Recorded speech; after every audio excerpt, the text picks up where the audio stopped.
In this session, we are going to have 3 presentations dealing with changes in family formation or marriage, well-being, childbirth, mobility in Singapore, Korea, and Japan. The first speaker of this session is Professor Poh Lin from Lee School of Public Policy, National University, Singapore. As I mentioned earlier, prior to joining the NUS, she worked as a population policy officer at the Prime Minister's office, and she has been working on low fertility in Singapore. And in particular, her research has focused on the effects of national health crisis on family dynamics and fertility. Dr. Tan is going to talk about the changes in family formation and well-being after COVID-19 in Singapore.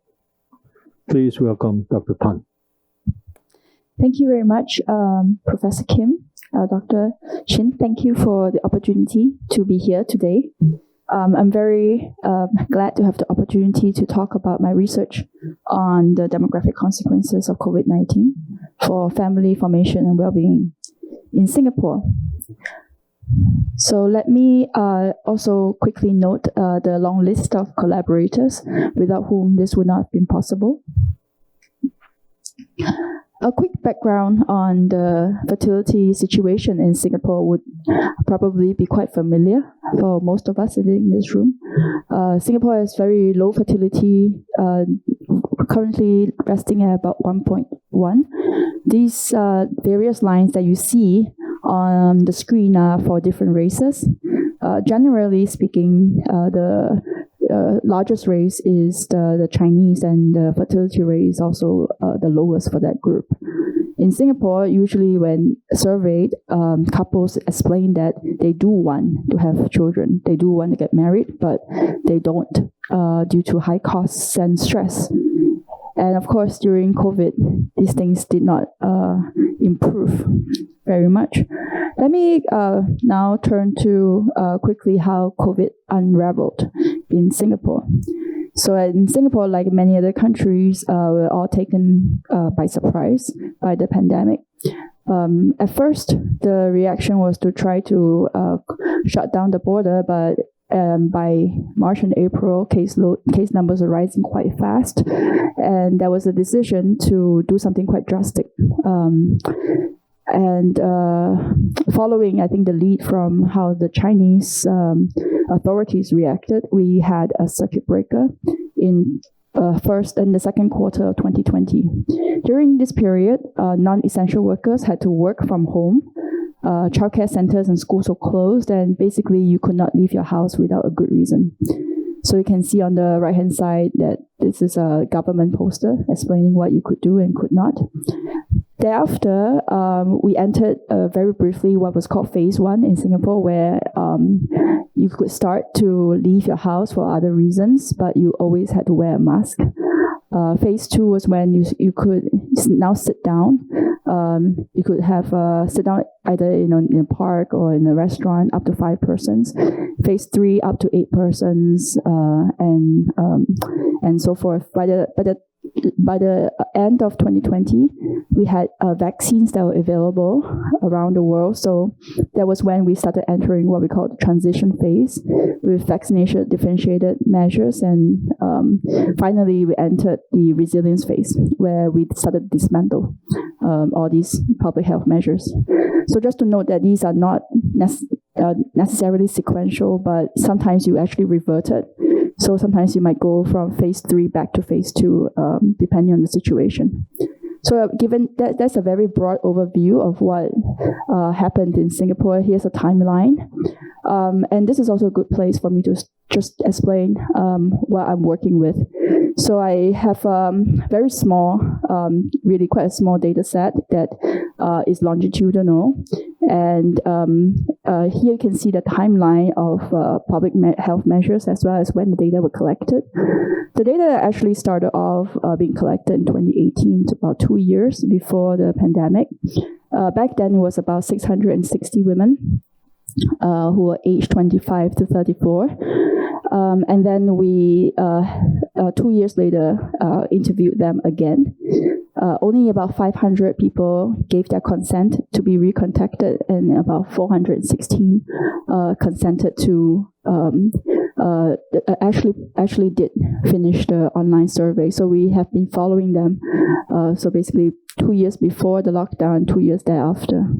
So originally it was to study a very tiny, a very specific demographic of married. First of all, they're married women, and in a very narrow age band. So all the waves collect data on fertility intentions, marital, sexual activity, employment, income, commute times, and changes in relationship. And in some studies, we actually restricted the sample to just to the dual income couples or to the parents. So let me give a quick overview of what I'm about to go through. I know I'm speaking quite quickly, like a train. So the overview of what is about to be presented is as such. I'm going to speak for 6 minutes about changes in family formation plans, about 2 minutes each on each of the following, on fertility intentions, marital, sexual activity, and then dating in the unmarried population. So I'm using other data sets for that because clearly that would not work with my sample of married women. So again, with well-being, another 6 minutes, 2 minutes each on family relationships, division of household labor, and telecommuting. So a really very, very quick snapshot of some of the findings from this very specifically targeted data set. And so just to start off with, we did ask this group of married women how their fertility intentions have changed compared to before the circuit breaker. So actually, this is comparing how they responded to the Zika crisis and COVID-19. The Zika questions were actually asked in 2018. So the question then was, how much has the following changed compared to before the Zika epidemic? Zika was another public health crisis that hit Singapore before COVID did. And we can see that in the case of Zika, that about 7% of people delayed childbearing, but very few reduced their plans for childbearing. And in COVID, that those numbers were much larger.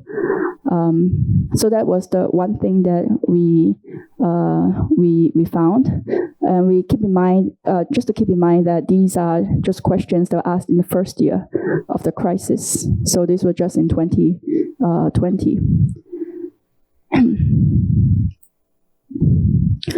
We further tried to link up these responses to some of the background individual characteristics. So we looked at several things. We looked at how anxious they felt about contracting the virus. We looked at their stress levels, fatigue levels, income, whether they had experience of income loss for the wife, W, and income loss for the husband. So you can see that that would be on the x-axis, that these are the various predictors that we have looked at. And very quickly, what we found to be quite predictive of the reaction to Zika was actually the fear of the virus. And that is because if the pregnant woman were to contract Zika, there were quite serious repercussions for the health and health of the baby. And for COVID, what we found instead was that instead of the mothers being especially anxious about contracting the virus, that it was actually more related perhaps to stress and income loss. So the more general nature of the crisis may be more explanatory of the change in fertility intentions. So I think sorry for the whirlwind, jump to a different topic of marital sexual activity.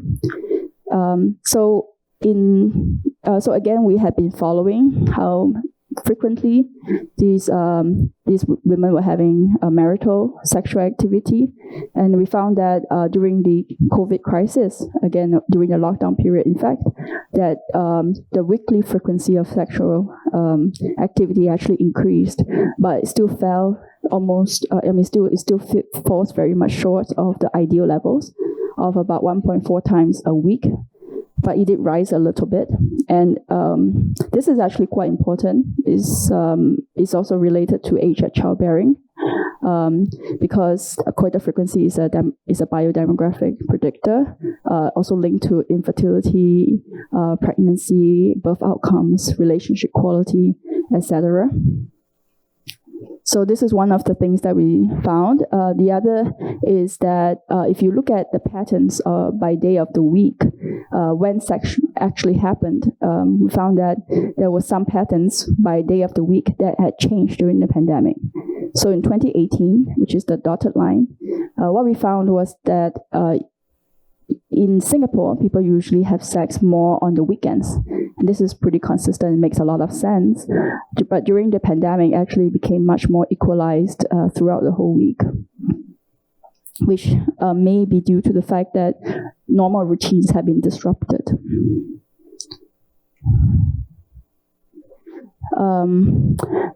Turning to whether COVID-19 also affected dating in the unmarried population, I first allude to a sample that we had taken from the National University of Singapore.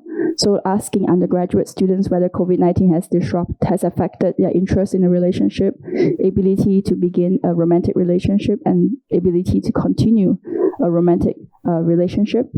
We find that actually quite a sizable number of people did say that it either somewhat, quite, or very much affected these things, but mostly actually for beginning a romantic relationship, which makes sense because contact was more difficult during the pandemic.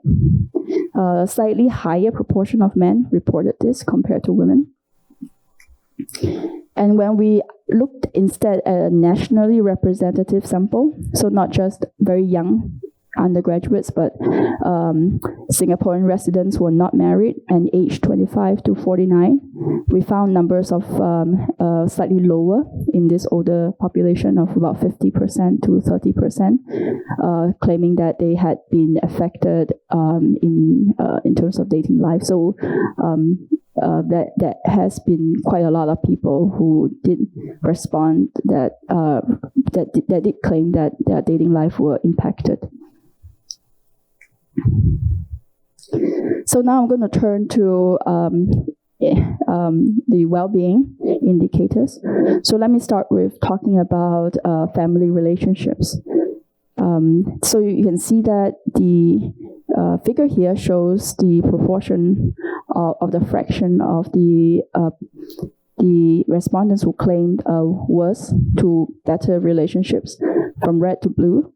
And what we found was that, in fact, contrary to what we expected, actually more people reported improvement than worsening of relationships. And actually it was not that unstable over time. So this is us following them all the way to 2022. Another interesting thing is that when we ran some logit regressions on changes in relationships for whether they had worsened or improved relationships, we found that how mothers, women's working from home status affected spousal relationships evolved over time. So during the lockdown, which as you recall was in the second quarter of 2020, when the wife worked from home, this was associated with worsening of relationships, but the opposite was true after the lockdown. So this could, we think, be due to the very special nature of the lockdown when you were competing for space, competing for time during the lockdown, but afterwards it actually became possibly a source of greater ability to manage their home and work obligations. Turning to division of household labor, we looked at how mothers and fathers use time. You can see many lines here. Basically, we are comparing between 2018, May 2020 lockdown, and then right after the lockdown was lifted. So for childcare, which is the very top of this figure, you can see that 2018 is the baseline, and that during the lockdown, there was an increase in the difference in time use. So mothers spend increased time spent on childcare and also housework more than fathers did. Conversely, actually, fathers reduced time. Both mothers and fathers reduced time on paid work, but fathers reduced time on paid work more than mothers did. After the lockdown ended, we found persistent effects for housework and paid work. And just to quickly note that we also found that if you were to compare household by their household income level, that in lower household incomes, actually, that was where you saw the greater division of labor by gender. So in lower household incomes, you can see that in the first column. That's where you see that women spend more time than men in the second wave and third wave. Whereas in the high income category, actually the division of childcare actually became more egalitarian. So there was some change here, some significant differences here along the socio-economic line. This is looking at how not just telecommuting affected family relationships or time use, but also we also wanted to know how it changed affected income and differences by gender. So what we found is that when people were able to work from home, and this is longitudinal data we look at how their income changed over time based on their remote work status. What we found is that remote workers were actually able to have higher income, controlling for individual fixed effects and year effects and so forth, and that was relative to non-remote workers. But that this is actually being driven by an advantage to male remote workers. Females did not enjoy this increased income. Moreover, we also looked at the effects of saved commuting time. So how did men and women differently use the time savings from telecommuting? And when we did this analysis, we found that when men who used to travel longer distances to work did not channel much of the time towards childcare or housework, but women really did. They were more likely to significantly channel those time savings towards childcare.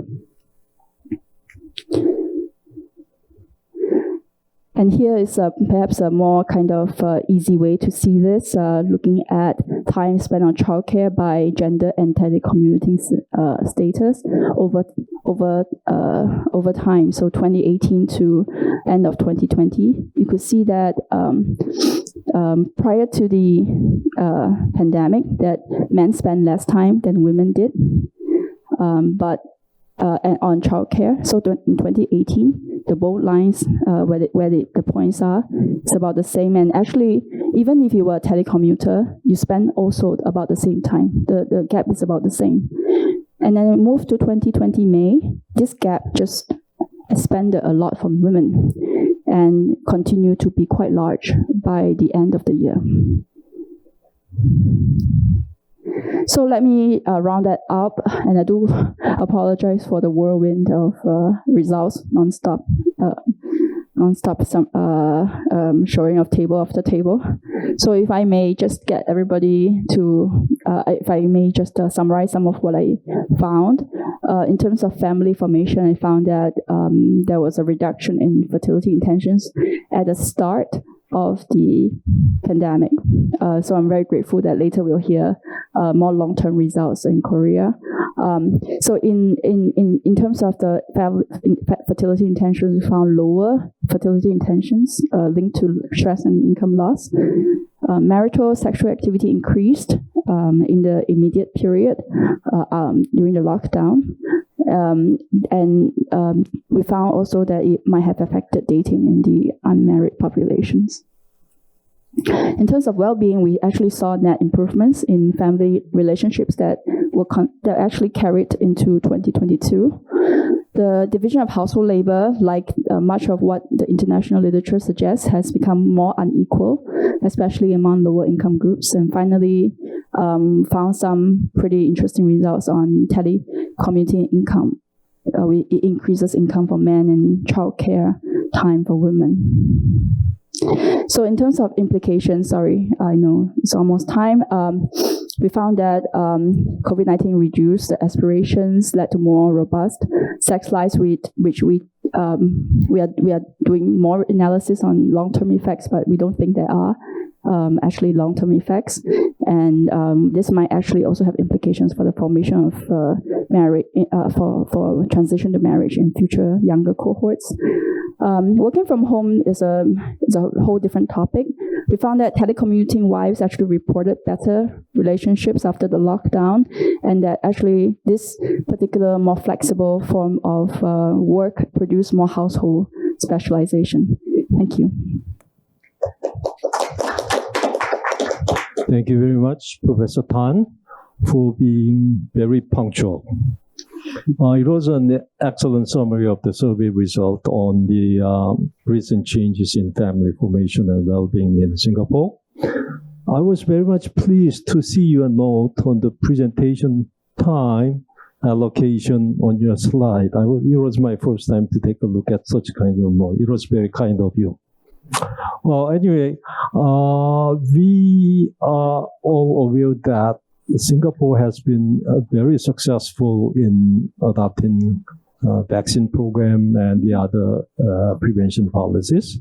One question that I have is that how the multi-ethnic nature of Singapore with a large number of foreign workers has affected the demographic impact and consequences throughout the pandemic. I remain curious how the Singaporean government managed to cope with the multi-ethnic nature of the Singaporean society, or ethnic differentials in demographic responses. I would appreciate if you say something about it a little bit further during the discussion session. Okay? We now move on to the next presentation. The next speaker is Associate Professor Seulki Choi at the KDI School of Public Policy and Management. He has keen research interest on value of children, generational and family issues.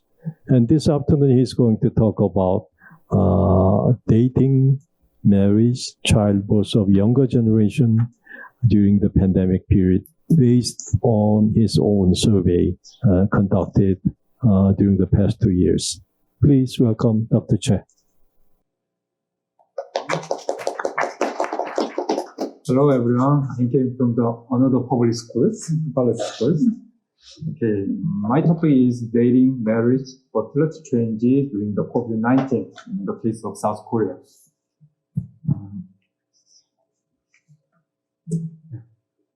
At first, the trend of fertilities and nuptialities is like this. There is the decreasing trend and further even before the pandemics. And during the pandemic, there is the continuous decline. So it is not certain that what made this, and if the pandemic may exacerbate this kind of trend, or it was listen to the difficulties. But anyway, it shows there is some the use the same or even the severe the trend. And I'm not talking about the causal mechanisms or causal factors of the behind of this. Instead, I show the trend and some previous the variables related to the fertility. Okay, my idea is like this. Are there desire and intention changes during the COVID-19 years? Because I think the final outcome, the fertilities or marriages, can be decided by before their behaviors, there is some intentions and desires. So, I want to see if there is a desire changes and intention changes in behaviors by the life stages. Because we can imagine the sequence from the single life. If they meet someone and they build a relationship, romantic partnership, some others, and they will experience marriage in the later, and then it can be extended to childbirth and their more bigger families. At this time, we have several questions about this. How about the percentage of having a dating partners among singles, or percentage of new romantic relationship trials among singles without dating partner? Is there any changes during the pandemic seasons? Or is there changes in the marriage plans among the couples who have the romantic partners? And among the married couples, is there any changes in birth plans? By this way, I want to show us if there is some change in desire and intention and behavior of fertility and nuptial. Okay, I use the data collected by the KDS schools. It is the cross-sectional data. It was gathered 2 times. The first one is 2021, the February, and second one, the most there is the people. It was not 2021 but 2022 this year's June. So the first survey was made almost 1 year after the outbreak of the pandemic. At the time, there was very strict social distancing. Instead, the number of the patients, number of deaths caused by the COVID-19 is very limited. So only small numbers. So people's the worries about the pandemics is I think is mixture. The actual experience is very small, but they is very aware about the pandemic. After second and almost half years later, at the second survey, it was right after the I think the 7th waves of the pandemics. It is the season of right after the Omicron variant. So as you see, from the February to the April in these years, there are a lot of the new confirmed patients. And after that, with the help of the vaccination tools, the government listened to the constraint. So many people feel comfortable, relatively better than the few months ago. So at that time, we made another survey. So consider that there are 2 different points in time, and the situation of the COVID-19 was different. Okay. Here is my analytical samples. The survey, the total sample is 2,000. But in the case of the never married single, the sample is limited to the never married. And after that, married case is limited only the married ones. Okay. About the desires. Is there marriage desire change during the COVID-19? That's my first question. At the first wave, 56% of the respondents says yes. At the second wave, it was 57. I found that it was almost the same, not much different. Even I considered by if they have the dating partner or not. So people who have the dating partner is more likely to say positive answers. And I guess the number of percentage people who has dating could be different because of the pandemic seasons. So the overall, the answers could be affected by the percentage of the people who experience dating. But as you see, there is no big difference by the dating characteristics. One more thing is, as you see, the dating person, if there is the romantic partner, people who want to get married is much higher, so more than 70s. Okay, then how about the ideal number of children? So is there fertility desires change it? At the first waiver, it was around 2. The 2 is the most common answer. And at the second wave, it's almost the same. And I compared these numbers from the other data, like fertility survey made by the TIASA. It was I think the result is almost the same. So even though there is an overall trend is a little bit decreasing, but it is still around 2. So I guess the people's desires for the marriage and the family formation is not much changes even during the COVID-19.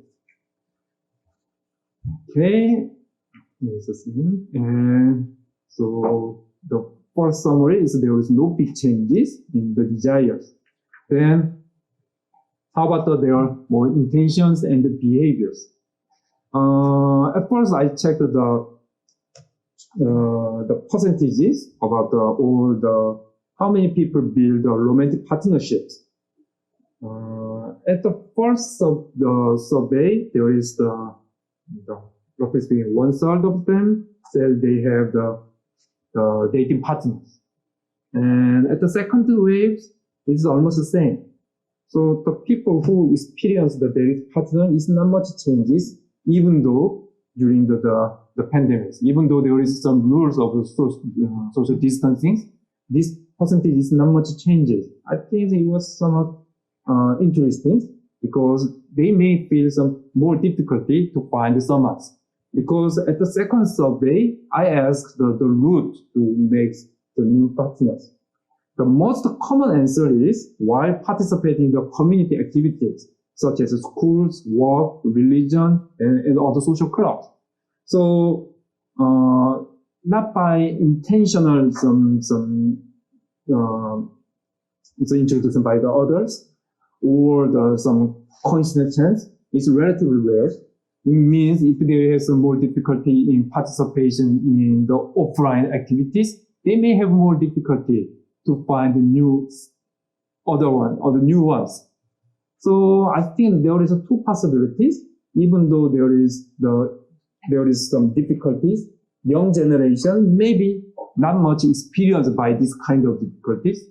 Another possibility is this kind of difficulty. Social distancing is true, but maintaining a relationship with the romantic partners may be getting stronger because there is some outside some threat. Okay.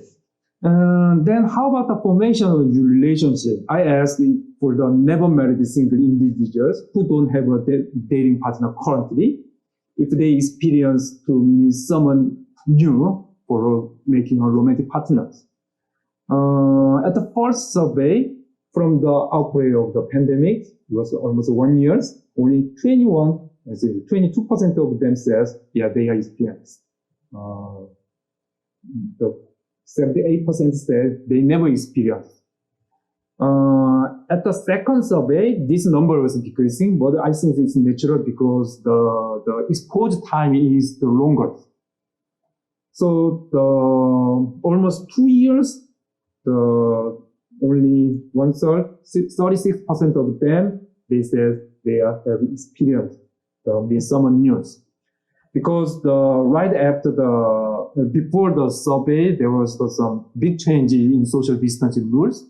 I had 2 separate questions by the April and June.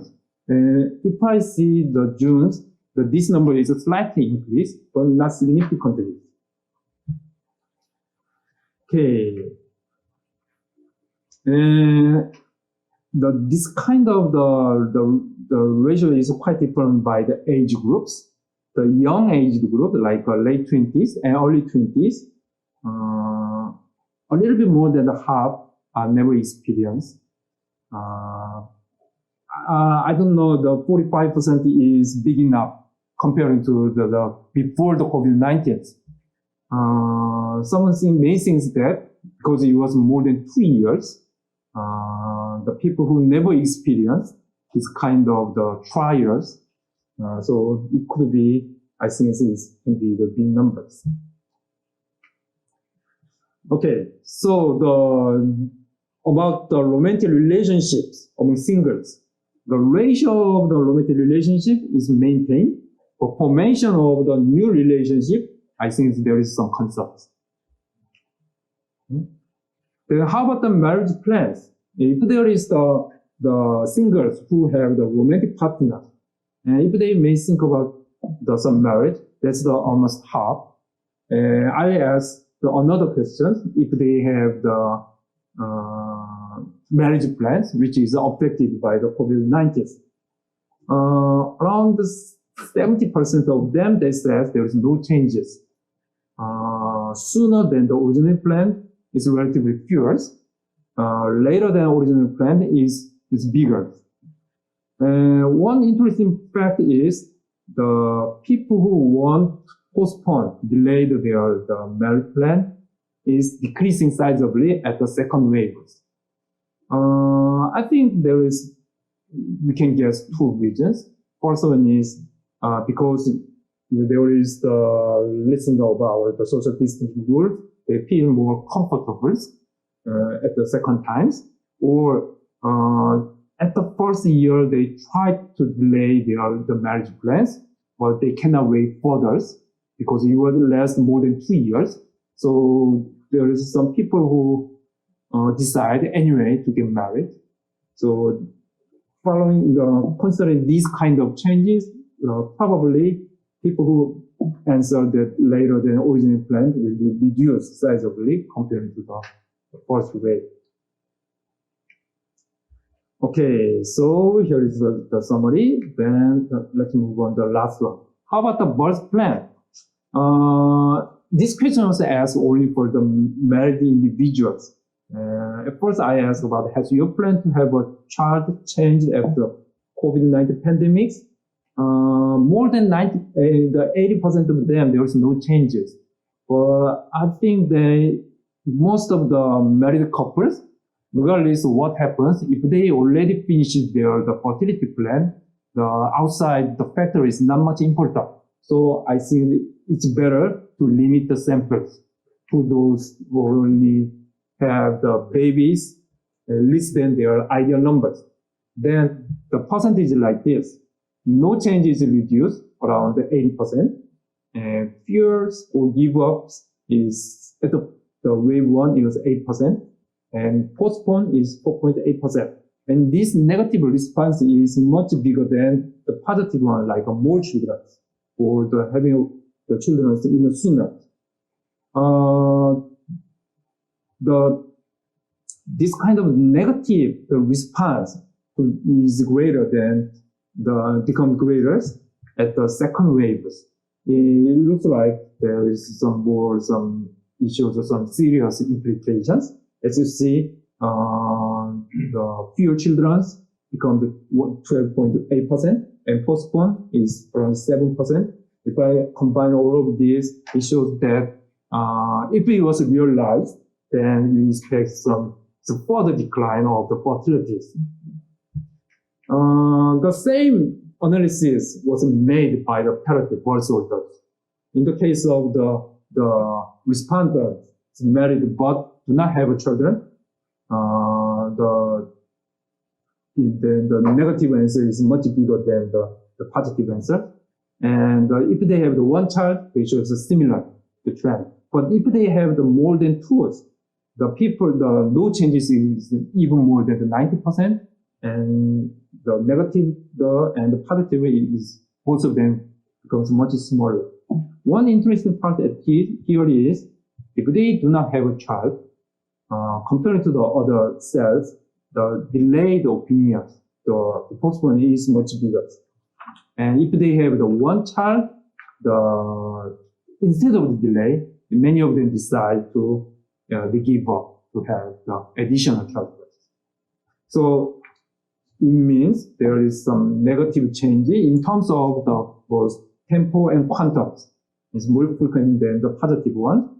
And these negatives become the strongest at the second waves, even though we are more comfortable in the pandemic situations about the disease itself, but people's behavior changes, or intention changes on the fertilities looks like some more some negative, and it could be more negative signals to the future total fertility rate.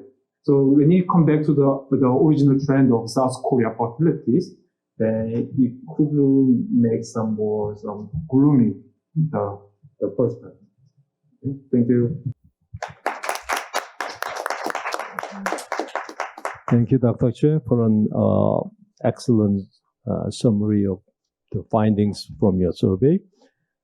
I understand that you have not had enough time since for the in-depth analysis since the completion of the second wave survey just about a few months ago. But it will be great if you introduce just some of your tentative findings on the socioeconomic differentials in the attitude or desire of your interest during the discussion session. Okay. Moving on to the next presentation, the next speaker is Dr. Sunyong Eom. It may not be that easy for the foreigners to pronounce his last name, but it's okay. He is assistant professor at the University of Tsukuba in Japan, which is not that far from Tokyo, right? He has worked on the topics of mobility, urban planning, and big data analysis. The title of his presentation is Population Mobility after COVID-19 in Japan. By the way, Dr. Eom is a Korean. He got his master's degree from Hanyang University in Seoul and PhD from the University of Tsukuba. Professor Eom, please go ahead. Okay, thank you for introduction. It is my honor to present here today. And my title is Population Mobility After COVID-19 in Japan. Okay, I'd like to give a brief introduction of myself because my background is quite different with the other presenters. As you can see in my CV, my major is urban engineering from the bachelor, master, and doctor. So today's presentation will be from the perspective of engineering and urban planning. So big difference can be a main actor of my presentation is a city, not a person. So please understand my background and may be helpful for you to understand my story. Okay, let's move on to contents. This is contents. Okay, this is COVID-19 situation in Japan. As you can see, this is from the 2020 February to this October. You can see that there's a great change of the COVID-19 patient. Recently, I heard that in August, the number of the patient in Japan is the biggest number in the world. But here you can see the 4 gray bar is the state emergency in Japan means that there was a request to do not move a lot, to stay at home like that. But you can see that after the state emergency, the Japan government changed their policies. And now it is some period how we can open the borders or revitalize the economic activities like that. And here you can find the 3 red arrows. This is a period that I use data for the presentation. Okay, I'd like to give a brief introduction what state of emergency in Japan. It is great different with the lockdown in the other countries. The prefecture governors were empowered to just request that let's not stay at home except for the essential task. Also, governors can request the temporary closed facilities such as schools, children care facility, movies, or supermarkets, but there was no legal penalties if not allowed. So here, this table shows a brief examples, but as you can see, their regulation was very weak. And so in my experience, there was no difficulties moving in Japan during the pandemic. So today I will focus on the intercity population mobility. So why intercity population mobility? This is one of the key concepts in geography, transportation, and regional planning. Intercity mobility offers each cities for opportunity to profit from the mutual exchange, knowledge, creativity. So these days, it is an essential factor for their economic factors of local cities. However, it's very complex than the long-term travel restriction. Even though it was requested in Japan, the travel between the city was greatly affected by the COVID-19. So in order to think about our post-COVID-19 planning or second pandemic planning, we have to understand how the population mobility changed during the COVID-19. So this study aim is to understand how intercity population mobility changed from the outbreak of COVID-19 to the recovery stage recently. I said three questions here. First one is that, are there differences in population mobility before and after COVID-19? The second one is that, does population mobility change patterns vary according to cities? The third one is, what are the influencing factors on the differences in the population mobility of changes? Okay, let's move on to the result. Before that, I'd like to give a brief introduction of the data that I used. I used the data called mobile spatial statistics. This is estimate population based on the cell phone data. As you can see in the top of the right of my paper, you can see that this is visualized the population mobility between the cities or some specific areas in the cities. So this data is provided by NTT Docomo. This is very similar with SK Telecom in Korea. So it is the biggest company. So there are many researchers to use this data these days. So this slide focuses on the intercity population as I explained it. But in order to compare how it changed before and after and post COVID-19, we use 4-year data of April. So here we use 2019 to 2022, and each data of 3 weeks of the April was used because the effect in the April was significant during the COVID-19. So in order to help you understand, I'd like to compare the geographic features of two areas. The left one is my target area, metropolitan area in Japan. The right is Seoul at the metropolitan area in Korea. So you can see that the population is 1.5 times higher than in Japan. However, the concentration ratio that here about 35% live in this area in Japan, but in Korea, about 50% live in these areas. Then the geographical scale is more bigger than so it includes not only very developed, very urbanized cities, but also rural cities or very small cities also included in this scale. So here I did 3 analyses. First one is inflow mobility to some cities, a given city, how it is changing is first step, is descriptive analysis. Next is that, it's expected that because of COVID-19, the mobility is reduced because people do not move a lot. However, their change can be different according to cities. Some cities suffered a lot of decreases but recovered, but some cities can be support them still continued the small number of visitors like that. So in the second step, we extract some patterns, how the human mobility changes in some cities. Next step is, this is an ongoing part. So today I will give a very brief result about this one. So if there is a difference according to cities, what is the factors of that differences?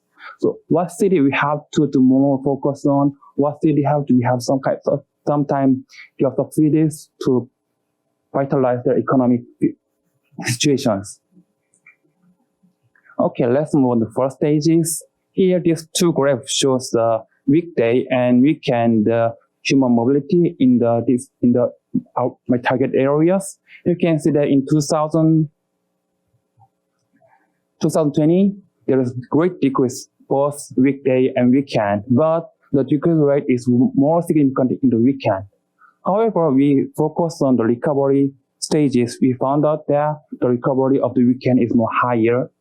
Then here, the blue line means a share of the inflow to the Tokyo area. It is called the Tokyo Special World Area. But there's no significant changes before and after COVID-19. So here, my quick conclusion is that even though the human mobility was decreased during the 2020, but it's recovered. So maybe most of the people are come back to normal before the COVID-19. Okay, this is a map that I displayed how the population mobility changed for each city. The dark blue means that great decrease. The white means that no differences. So here you can see that in 2020, great decrease was observed. But in 2021, 2022, most of cities recovered. But you can see some blue areas, there's still low level of the population mobility after the post-COVID-19 areas. Here, the Chiyoda or Shibuya or the Shinagawa is a CBD area of Tokyo, like Gangnam or Jongno in Korea. It's common result that there was a very great decrease. Here you can find the small Urayasu in the bottom of the map. This is a city with a Disneyland, because Disneyland, they suffered from the great decreases. But you can see that almost white in the next map, because in the holiday, most of the population mobility is recovered. Okay, let's move on to change patterns. Here, two graphs shows how the human mobility changed compared to the 2019. So each line means one city. So it is common that in 2020, there was a great decreases, but you can find the recovery. But the recovery level is different. Also, reduction level is different. So in order to find the patterns, we apply one of the machine learning techniques called the time series clustering. Here, we use time series data and find some patterns among them. So this is on the y-axis, proportion to what? Proportion to 2019.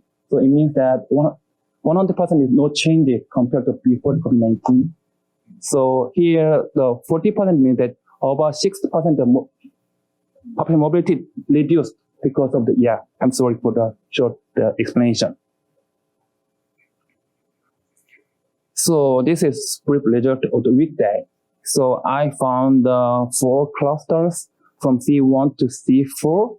If we see the C1, the level of reduction was small compared to the other clusters. But in 2022, the level of the change rate is still below the pre-COVID-19, and it is lower than it is very similar with the C4 that experienced a great decrease. It means that C1 do not suffer a lot just after the COVID-19, but their impact still continued. Some cities in this cluster can be suffered from some small number of visitors or small intercity flows. So because I like the map like this one, here the C1 is a cluster. You can find that it is distributed around not the central area, but the surrounding area. Means that very small cities, local government, and even though their first shock was small, there is high possibility they have suffered from some economic problems or intercity problems in this situation. Over C4 is the big cities or Tokyo or Yokohama is classified C4, and still, even though in 2020, the people who go to the Tokyo is very similar than before the COVID-19. This is weekday, and I found the 3 clusters here. Then I'd like to focus on the C1 and C3. And then in the first shock, then C2 and C1. C2 shows a great reduction. Means that a lot of persons do not go to the cities. But in 2020, almost most of the human population mobility is recovered. But in case of C1, the first stages, the shock was smaller than C2, but in the recovery stages, it's still very lower than before the COVID-19. So because the weekend mobility is related to the travel or the tourism like that, so small. In next slide, you can see that the map, the distribution is very similar. In the local cities around the preferred area are classified into C1. So the local cities in C1 maybe have some problems because of the reduction of the visitors in these cities. Okay, so here, the second question, my answer is that yes, the reduction we can find, but the pattern was different. So next step is what is the factor that in these differences? And so this is very ongoing result. I still have to do more, but I would like to explain very small things today. So of course, there are many complex factors, demographic or industrial structures, or sometimes public transportations. But here, I just focus on industrial structure because it was information-related industry or manufacturing have a very greatly related the population mobilities. So, but we don't know that whether there is a linear relationship or not. Maybe the relationship very, very complicated. So here, in order to simplify our discussion, I applied one of the methodology that called decision tree, then whether to make a small groups based on each variable, whether manufacturing is bigger or small, how the percentage is different. So let's move on to the result. This is the result of decision tree of weekday. I think it's not easy to understand, but here accuracy is 90% about. It means that the model can predict of 90% of the cities which pattern they are classified based on their industry structure. So here I have one example here. For example, cities with low manufacturing proportion, then low number of the inflow before the COVID-19 and low education, high education tend to classify into C2 in here, that great decreases but recovered. So this is small manufacturing and high proportion of education means that more service-oriented cities, and even though they suffered from the first shock, but the recovery is fast in this case.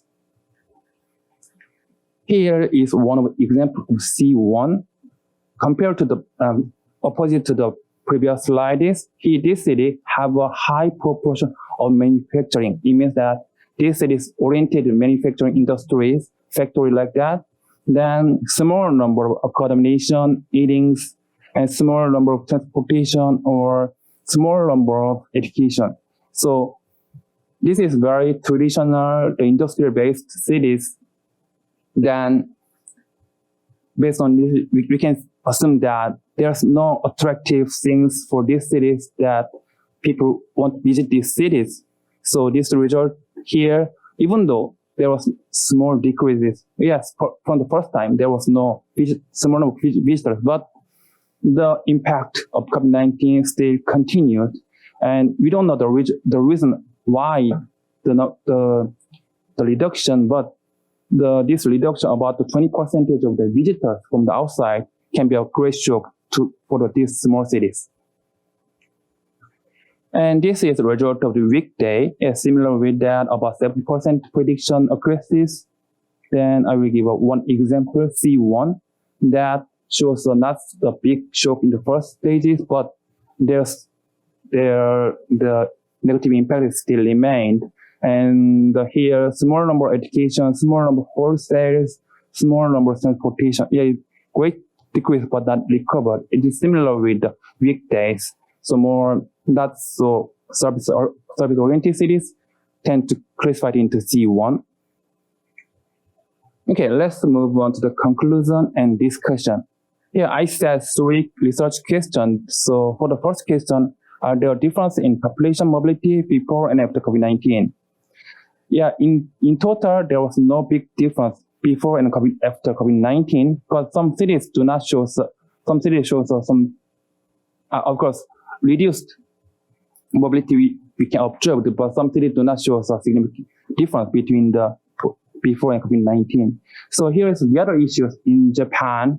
So public transportation system in local cities is a critical issue in Japan. Maybe it's very correlated to demographic changes or population decreases, but the COVID-19 accelerates that changes. So many local governments experience decline of the public transportation. But my research shows that the human public and population mobility is recovered. It means that the mismatch between the recovered demands and declined public transportation can be a problem. And this graph shows how the frequency of public transportation is changed in major cities. You can find about 20 or 30% of the public transportation is reduced because of COVID-19. Is here 2 other questions. C2, is there a difference according to cities? Yes. I found that there is several patterns of the human change patterns. Then Q3, last question is that what is the influence factor for this one? Here, this is the ongoing project, but manufacturing-oriented cities shows a small reduction, but they have a potential difficulty to recover to the before the COVID-19. And cities oriented in the service experience great decrease, but recovered well. So here, based on my research, the government can have some strategy for monitoring of the small cities, which cities are variable, can have a resilient like that for this kind of shock. Okay, this is the end of my presentation. Thank you for your listening. Thank you very much for your excellent presentation. In particular, I like your fancy-looking summary of analysis, though I'm not sure whether I understood your decision tree result. I may ask you personally after this seminar. We have 2 discussants assigned in this session. Why don't you get started with the Dr. Yoon Jung-shin to make comments or ask questions about the 3 units, something here. Yeah. Thank you very much for the excellent presentation, and it is my honor to make a comment for the 3 presenters. For the presentation of the Professor Poh Lin, I found that her results also reflect well the situation in Korea, and I found some similarity between the result of Professor Choi and your result. Maybe Singapore and Korea have the lowest fertility in the world, and we share some commonality in the cultural things. So I will mention some interesting findings for your study, and then I would like to ask some questions. You found that fertility intention reduced, but marital sexual activities increased. TFR of Singapore was 1.12 in 2021. And I think this is not that much big difference, big changes compared to the past years. So I just wonder to what extent the changes in the reproductive intention and sexual behavior really linked to the actual TFR. And the unmarried population have fewer opportunity for dating during the pandemic period. And I just wonder how much there is a changes in the number of marriage in Singapore in 2021 and 2022, because in Korea there was a huge drop in the number of marriage in Korea in the 2021 and 2022. And I just wonder, the changes in the number of marriage really lead to the additional drop of Singapore's fertility rate in the future. And my third question is that division of household labor became more unequal, especially for the family with low income. So after the pandemic, do you think the pattern of division of labor within the family is further classified according to the socioeconomic characteristics? And I found that telecommuting, your finding for the telecommuting is interesting. Telecommuting increased the time income for men, but telecommuting increased the time for the child care of women, right? So do you think telecommuting strengthened the gender division of labor in the market and at home? And next, I will make some comment for the Professor Seulki Choi. When I was in graduate school, my professor told me that, do you think what is the differences between sociologists and economists? And he told me that sociologists believe what people say, but economists believe what people do. So, mostly, I just wonder what people say in the survey of the Professor Choi really lead to the actual childbearing activities. You said that although most people did not much change their childbirth plans, there were more negative responses than the positive responses. But actually, the number of births in Korea and the TFR did not much decreased in the 2021. And I will talk about this more in my presentation.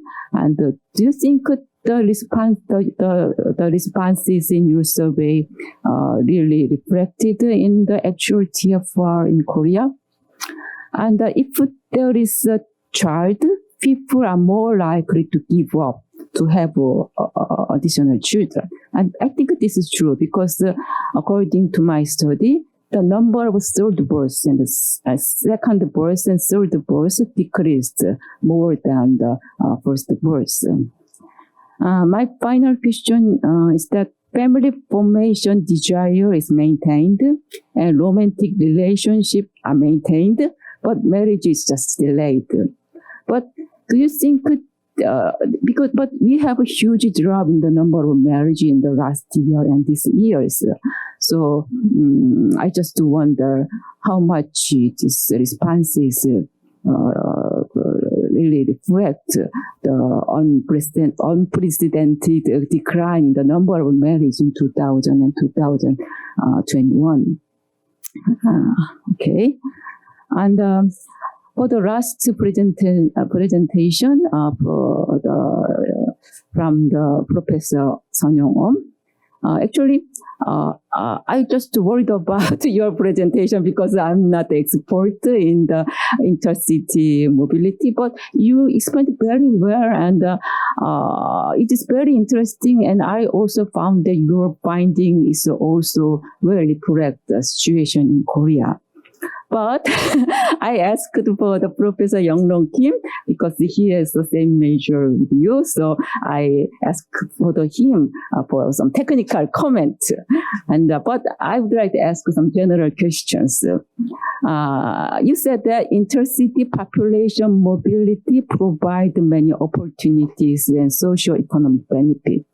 Japan and Korea are facing the problem of population concentration in the metropolitan area. Also, we have the crisis of local extinctions. So I just wonder what would be the implication of COVID-19 for the population concentration or the crisis of local extinctions. And I just wondering about the relationship between flexibility work and the intercity mobility. I know Japan is famous for its very rigid way of working, and they work very hard. And so I just wondering the flexibility work, like work from home, became normal during the COVID-19 area, and if so, what would be the implication of the flexibility work for the intercity mobility? And this is all of my comment. Thank you very much. Our next discussant is Mr. Puguh Prasetyoputra. Would you please? Yes, thank you, Professor Kim. Okay, first of all, I'd like to give comments to presentation from Professor Tan. It's very interesting study you have there. We have to appreciate the longitudinal form of the survey. It's very advantageous on family formation and well-being. And it's very difficult to conduct online surveys. From my experience, we had difficulties of getting respondents to answer completely, and even responding to invitations. So it is very nice for you to share the results. I do have some comments though. I'm interested in knowing more about the sample characteristics. I mean the age distribution of the respondents and also their children. I think it might have an effect on the way, especially for children. Children reported better family relationships. I was wondering whether this vary by age. If your team has done some analysis on that. And did you ask about contraceptive use during the survey? I was wondering about that.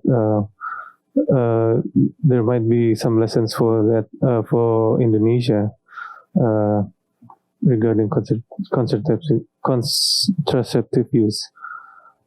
I think that's all for the first presentation.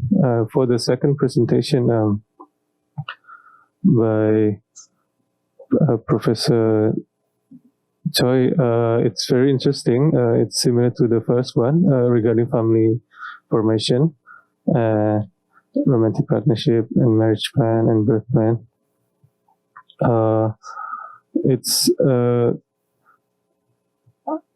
I have several questions. I was wondering, do you have like some questions that had more missing responses? Because in my experience, some questions are very sensitive in the context of Indonesia, and I was wondering whether do you experience that as well in South Korea? That's only my question. And for the third one, it's very interesting use of big data from Professor Eom. It's interesting statistical techniques, and I do have some. I'm curious about a couple of things. First one is, what do you think causes the slow recovery in small cities? Is it due to the what do you mean by prolonged impact of COVID-19 in the rural areas? Is it the still high prevalence in the rural areas, or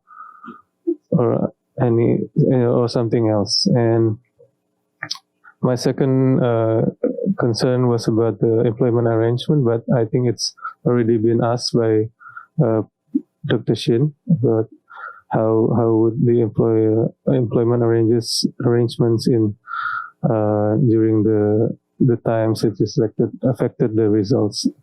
Thank you. Over to you, Professor Kim. Thank you, Puguh. As we did in the first session, I would like to invite questions or comments from the participant first before asking speakers to respond. Perhaps Dr. Bongoh Kim, you may want to say something about the third presentation. Oh, yes, thank you. Okay, I'd like to give some comments and questions to Dr. Eom's presentation. As I will show in the next session, in my presentation, I will also talk about human mobility, especially intercity mobility. So, I really appreciate him that he already gave a lot of background knowledge in human mobility. So maybe I can save a lot of time in my presentation. So it was very interesting to see that, in Japan, the population mobility already recovered in April 2021. So as I will show, is a little bit earlier than South Korea. And as I see the three presentations in this session, I think the common ground of those three speakers is on the question of how people reacted against the pandemic by changing their behavior, by changing their sexual activity behavior or marriage behavior or getting a new relationship behavior, something like that. But in that sense, I totally know how the data is structured, the big data. So I'm also really think about the limits of the data. So the very big point is that this kind of big data is it's like a footprints left on the way people went by. So it's just footprints. Those footprints doesn't really say why they moved, right? So in migration studies, survey questionnaire can ask, so why did you move? For your work or for your marriage or for your some kind of other purposes or reasons, but this kind of data doesn't really talk about why. So, for example, in your time clustering analysis, so it's very evident that there is more reduction in human mobility in weekends than weekdays. So how can we understand that? So, for example, does that mean that people can reduce their unnecessary travel in weekends, but they had to keep going to their work, to their school on weekdays? So how can we talk about the reason and reason and why they moved? And I really like your last part on the decision tree because usually this kind of analysis needs a lot of local knowledge, in the geography of the study area. So, for example, you know way better about Shibuya or Chiyoda in Tokyo, but I don't know about them. So that's the reason you had to pick those areas, and they have those kind of characteristics. But your decision tree method gave a very general way to cluster different types of cities and areas, in particular based on the industrial structure, which can be translated to the characteristics of cities. So that could be applied not only to your study area, but also to my study area or anywhere in the world if data is available. Thank you. Thank you. I also have one or two comments to be addressed to Dr. Eom. I understand that you are interested in examining the impact of industrial structure on mobility. To strengthen the major argument of your study, I think proper control variables need to be included in the process of analysis. I don't know how many of such variables are available at the moment, but I just wonder what kinds of control variables could be adopted in the analysis. And besides, were there any variables available containing information about the number of COVID infections or death tolls or something like that? And my second comment is about the conclusion of your analysis. You just noted that there is no significant difference between before and after the outbreak of COVID-19, but it could be partly due to the nature of the independent variable on industrial structure. I'm afraid that the proportion of employees in a specific industrial sector adopted as an independent variable in the study is not likely to change substantially in a short period of time. Then it becomes very difficult to grasp the effect or difference between pre or post COVID period. Okay, that's my question or comment. And any other yes, go ahead. Would you introduce yourself,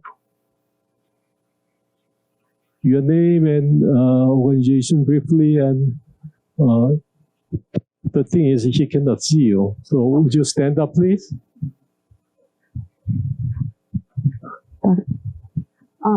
Hi, my name is Kuan. I'm from the Kye School of Public Policy Management, and thank you for all the interesting presentations. I really enjoy it.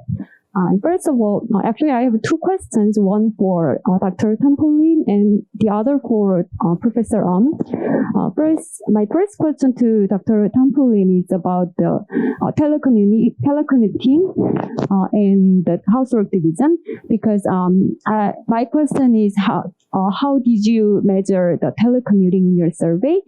Because telecommuting can be is affected by the job characteristics, for example, regular or irregular, or the blue collar, like office work or the labor work. So how did you control those job characteristics, and as well as also if the telecommuting was available due to the COVID pandemic, or it was just originally available even before the pre-pandemic. So I'm sure your control variables already include those control variables, but I'm just wondering how you control those factors. And my second question to Professor is I was also thinking about the link between the metropolitan concentration and the intercity mobility.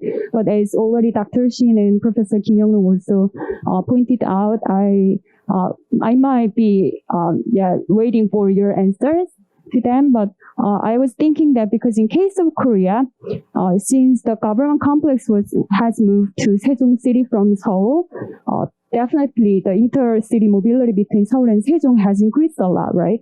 But what does it have implications? So the increase of intermobility, I think it might have negative implications, because it means that people, even despite the movement of government complex, people didn't move from Seoul, and they just wanted to stay in Seoul still. So I was wondering about those nexus between metropolitan concentration and the intercity mobility. So thank you for all the presentations.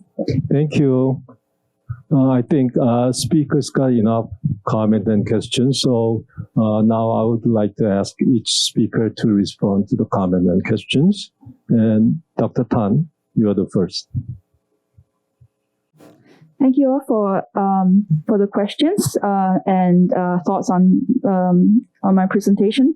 Maybe I'll start by addressing Kim's first remark about the multi-ethnic nature of Singapore and how that might have affected the way that the government reacted, as well as the effects on demographic outcomes. So let me just start by mentioning that in the case of Singapore, actually, it came from a pretty advantageous place, because just previous to that, we actually had the SARS outbreak in Singapore, and that's when we started actually capacity building.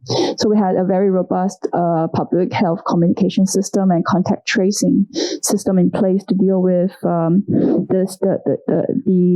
emergency. And actually, that actually could have also translated to not only a high level of trust, but also a certain level of social cohesion. So quite unlike maybe the case of Hong Kong, where there was actually more of a fragmented relationship between government and citizens and residents.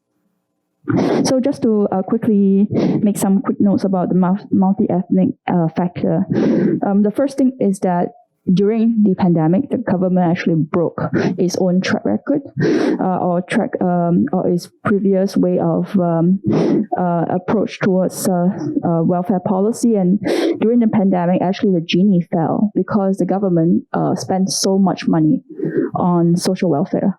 So there was a lot actually of special provisions for those who have lower income. And that actually has some implications actually for the multi-ethnic nature of Singapore, because not all races, because the income levels are not equal across races. So part of it was actually that the government was quite proactive towards the lower income groups in Singapore. However, not so much towards women and children. I think there were groups that actually received less help. And moreover, there was also the question of people who were here on work permits. So in Singapore, it was not an ethnic divide, but rather a nationality divide. So if you were here not Singaporean, first of all, you're not in line as much for the dole-outs. So you were not eligible as much for the payments or the grants. And second of all, especially those who were on work permits, they were actually basically not really permitted to leave their dormitories for much, much longer than the general population. So there was quite a large difference in that respect. So maybe moving on, actually, Dr. Shin, if you don't mind, I actually like to address Puguh's questions first, because it's dealing with the characteristics of the sample. So I think that if I caught your comments, you're asking me for some more comments and clarifications about the sample. So first of all, this is a very targeted sample because we wanted to understand fertility decision-making among women at high risk of childbearing. So we targeted people who were in the 25 to 34 age range, very, very selected. They had to be married. They had to be within a very narrow age range. So even if we compare between ages, we're talking about people who were just at the very most 9 years apart from each other.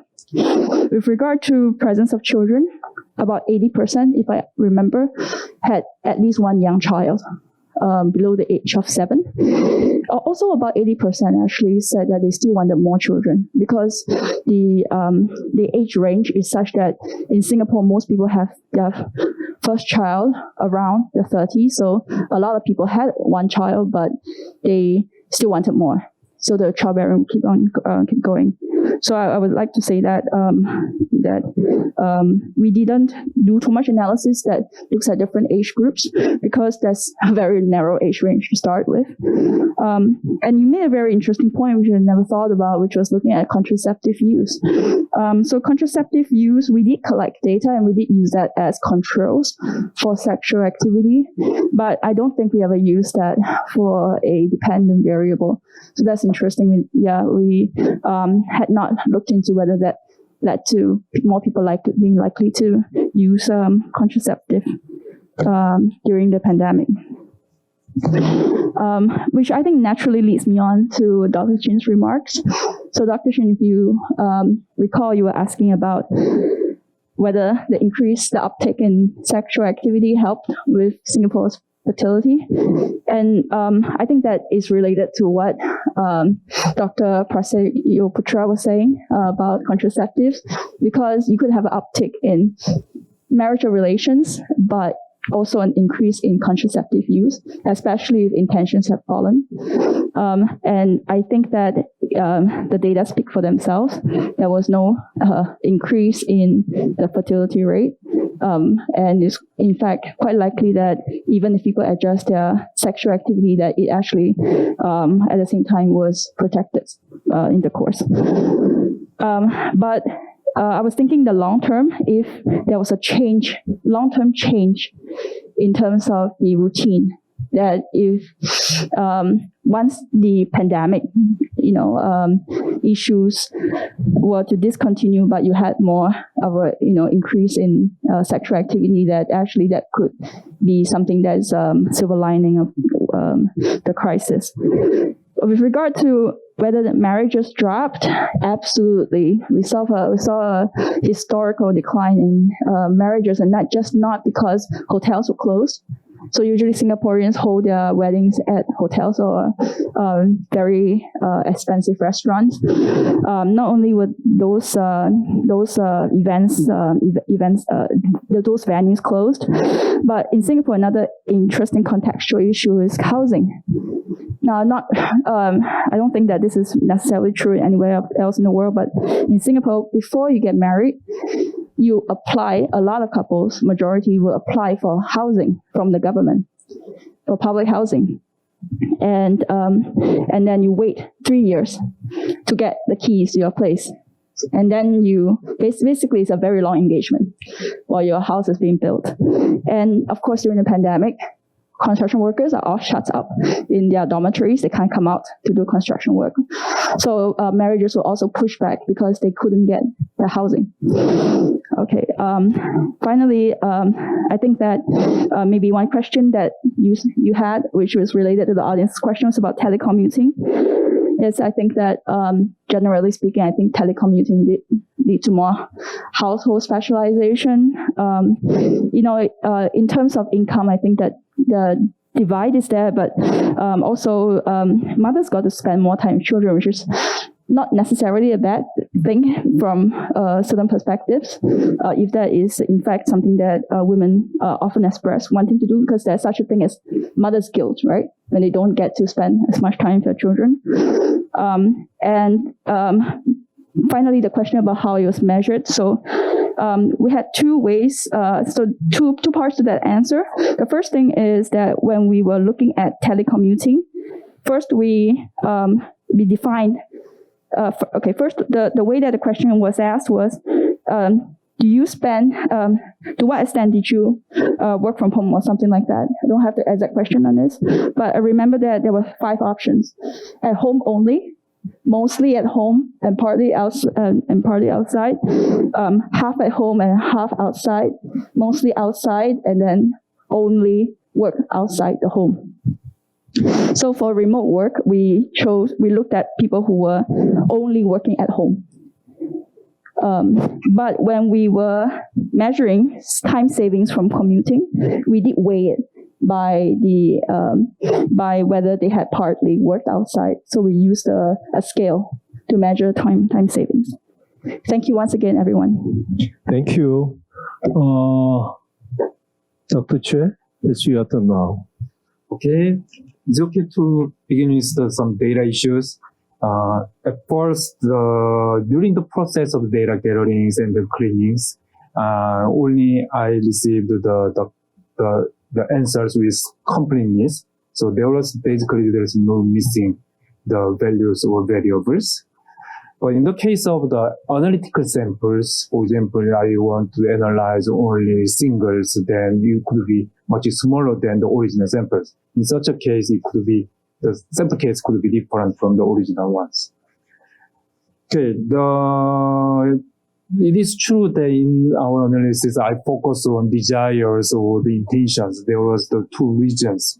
The first one is, as shows in the a TDIB or TPB strategies, since there is some logical sequence before the behaviors. Before the behavior, the people should have some intentions and there are some ideal desires. That's the one thing.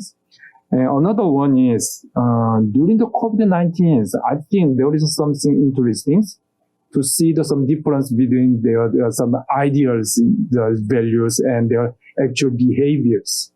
Even though it's very rough, descriptive the analysis, I think the people's ideal desires was not much changes, even though there is some the outside the threat like COVID-19.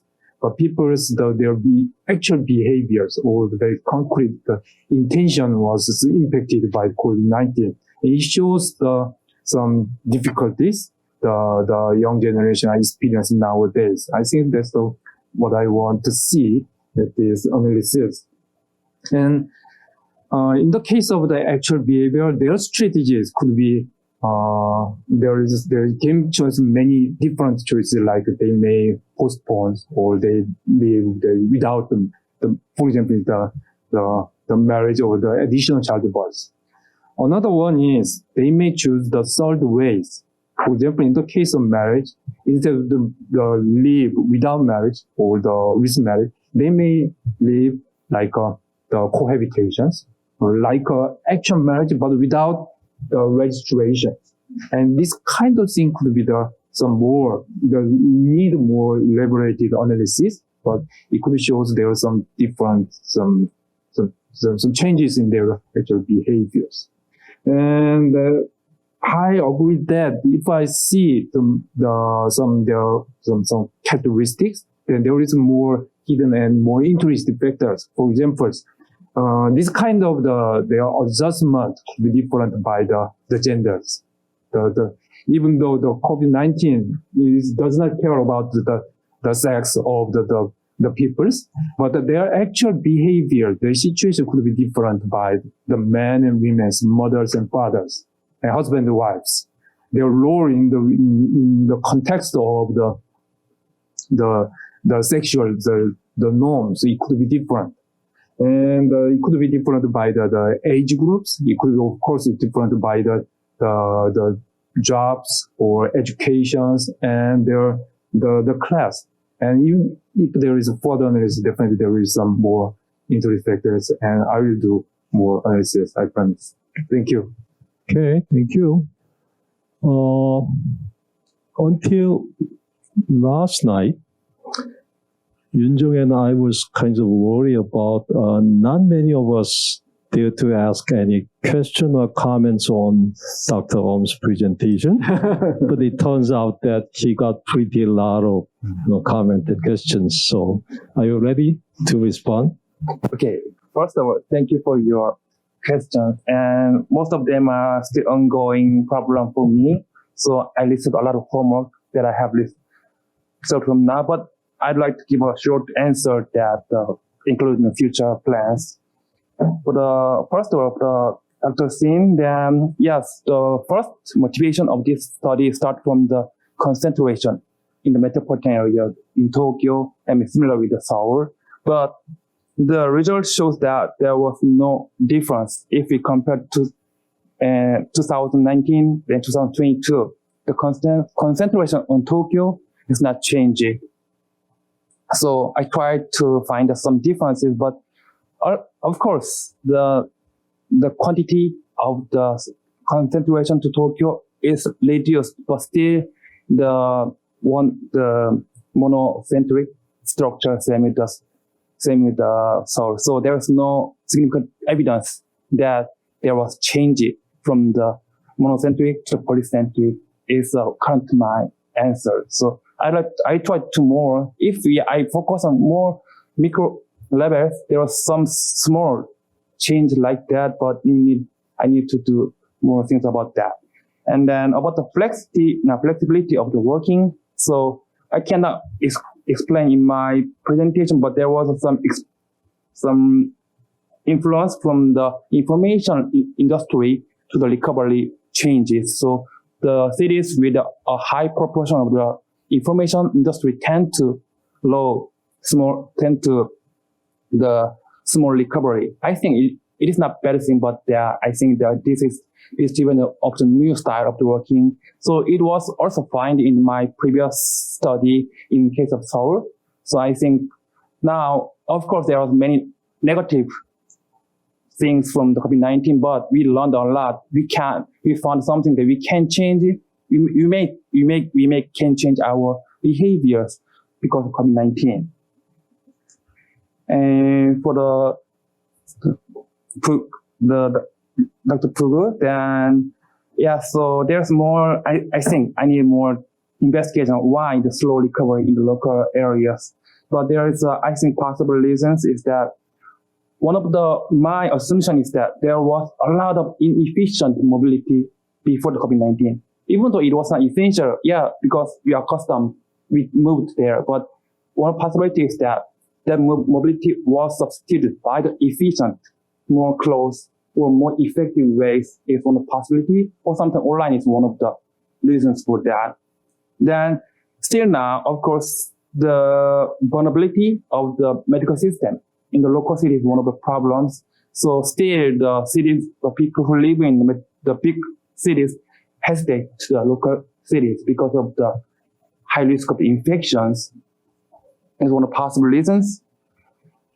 Then next, for the Professor Kim, you give a great motivation because today's presentation is motivated by your recent published research. I'm very thankful for your publications. And yes, I agree that there's great limitations. We cannot, because as I said, my main actor is cities, not individual. I cannot get answers from cities, right? Even though I ask why you are there, but no answers for them. But only way is that to find the indirect variable for them. Then today, I just include the industrial structures, but as Professor Kim pointed out, I have to include more demographic or the other, sometimes urban structures, public transportation, or their welfare, medical system. I will try to find the other variable to control and what is a real reason for this difference is my next step that I have to do.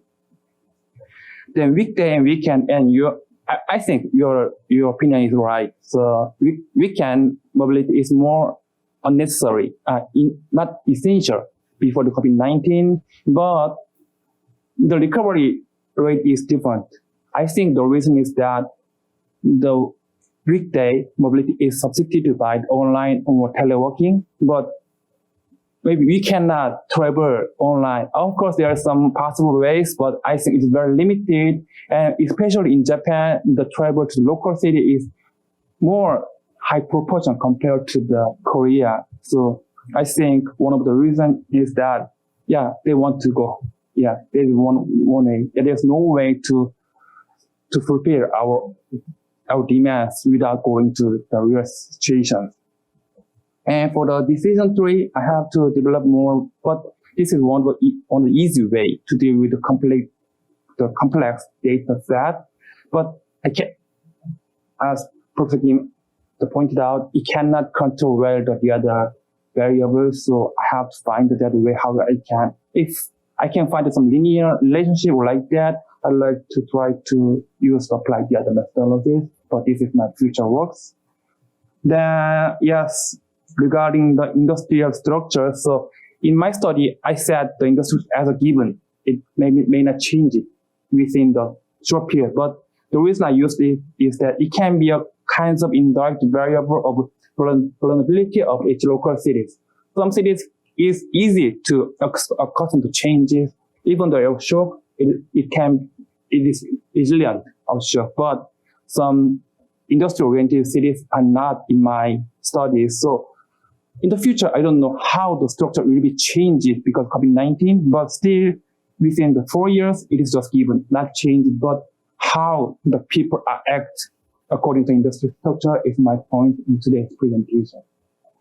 And yes, for the last question about the concentration is not changed currently, but there's still discussion in Japan, then the change of the selection of their house also one of the issues in these days.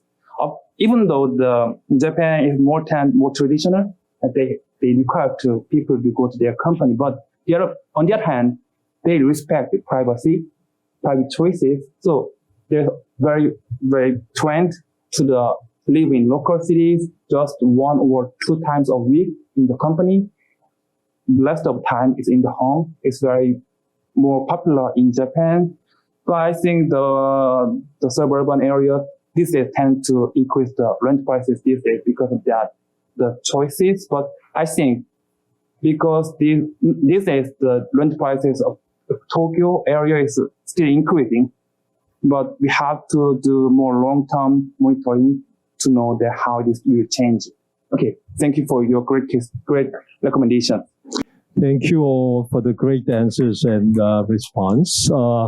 We are about 15 minutes behind the schedule, and we will take a short break before moving on to the third session. Now, time is 3:45 on my watch, so please make sure to return to the seminar room by 4:05. Would that be okay? Yes, so we will have a 20 minutes break. Professors Tan, Poh Lin, Seulki, Choi, Sunyong Eom, and all the participants, thank you very much for your excellent presentation, discussion, and everything. Thank you all.